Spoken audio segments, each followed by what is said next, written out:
Baik, Assalamualaikum warahmatullahi wabarakatuh. Perkenalkan, nama saya Muhammad Indi dari kelompok tunarungu. Yang beranggotakan yaitu akan saya sebut nama-nama anggota saya. Yang pertama Muhammad Indi, itu adalah NIM saya, adalah nama saya dengan NIM 2110127310006.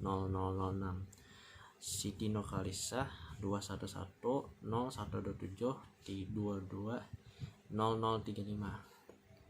Nur Rahmawati 2110127220021. Nur Latifah 2110127320021. Nur Ratih Septiana 2110127320002. Dan Salwati 2110127220005. Dan Cinta Maharani 2110127220012.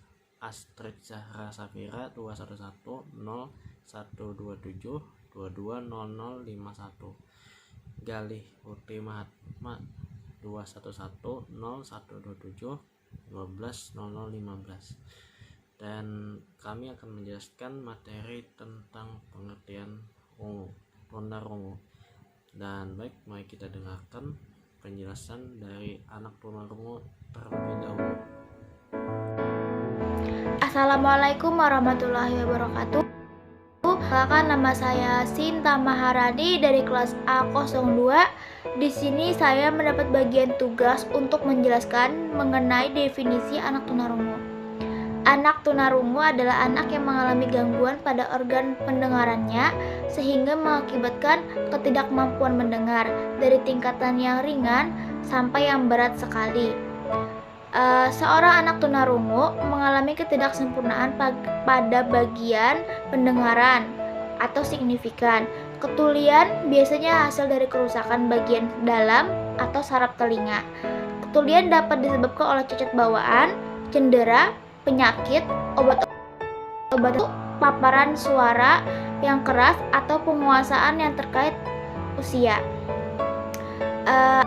Anak dengan hambatan pendengaran adalah seseorang yang mengalami kekurangan atau kehilangan kemampuan mendengar, baik sebagian atau seluruhnya, yang diakibatkan karena tidak berfungsinya sebagian atau seluruh alat pendengarannya, sehingga ia tidak dapat menggunakan pendengarannya dalam kehidupan sehari-harinya.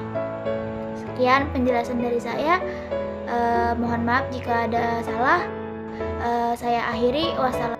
Faktor penyebab terjadinya anak tunarungu ini disebabkan oleh faktor genetik, infeksi pada ibu seperti cacar air selama kehamilan, komplikasi ketika melahirkan, atau penyakit awal masa kanak-kanak seperti gondok atau cacar air.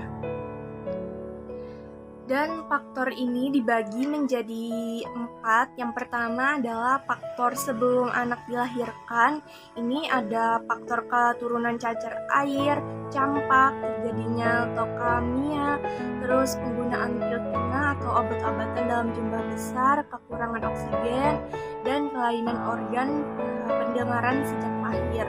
Terus yang kedua adalah faktor-faktor saat anak dilahirkan. Dan yang ketiga adalah faktor risus ibu dan anak yang sejenis.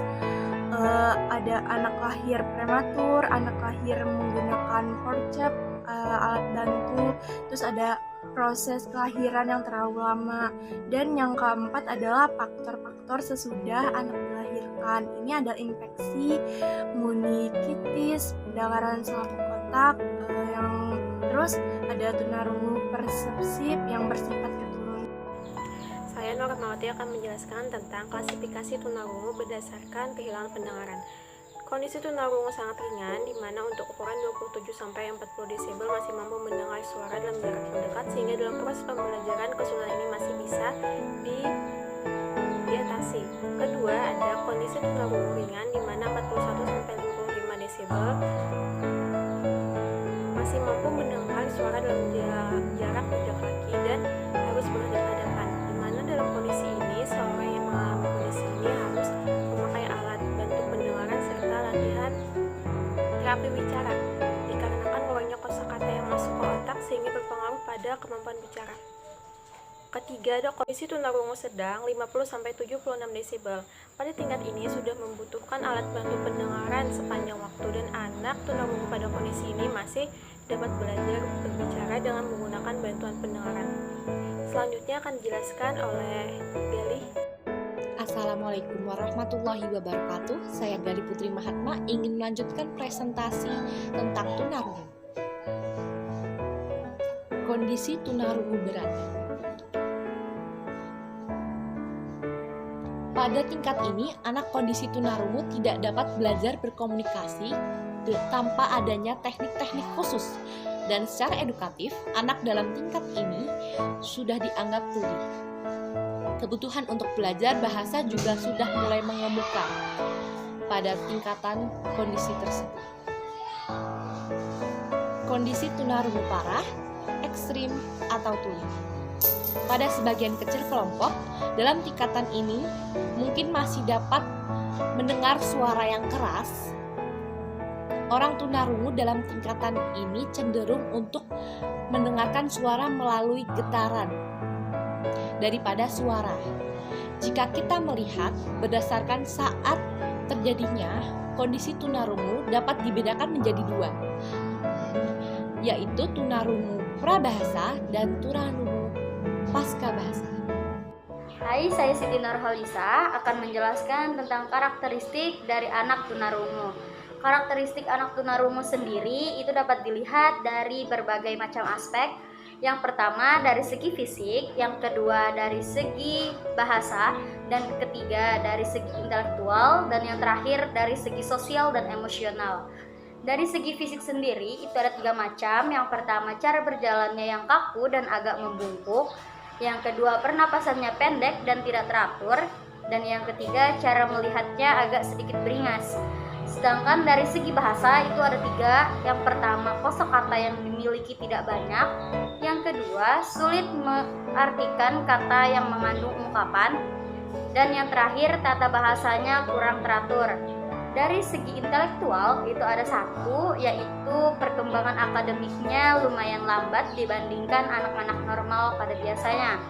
Dan yang terakhir dari segi sosial dan emosional itu ada 2. Yang pertama sering merasa curiga terhadap orang lain, dan yang kedua sering bersikap agresif. Sekian, terima kasih. Jadi, solusi penanganan untuk anak tunarungu bisa berupa implantasi koklea atau rumah siput atau dengan alat bantu pendengaran.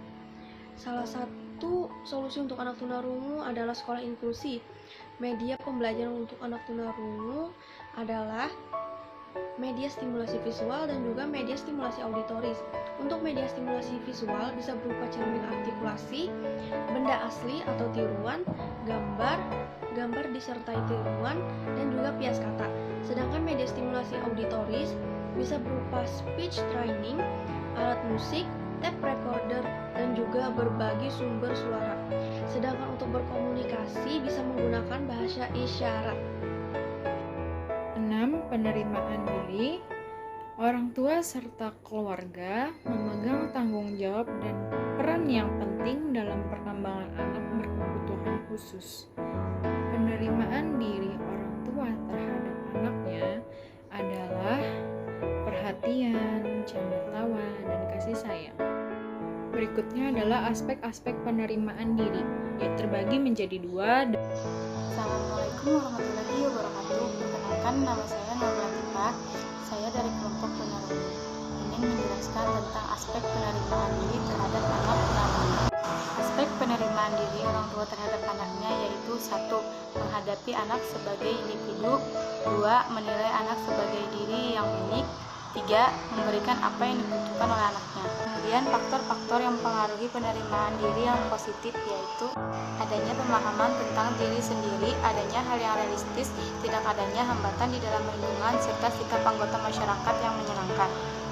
Sekian berarti penjelasan dari kami tentang materi aku Assalamualaikum warahmatullahi wabarakatuh. Istoi PKH Jaya Jaya Jaya.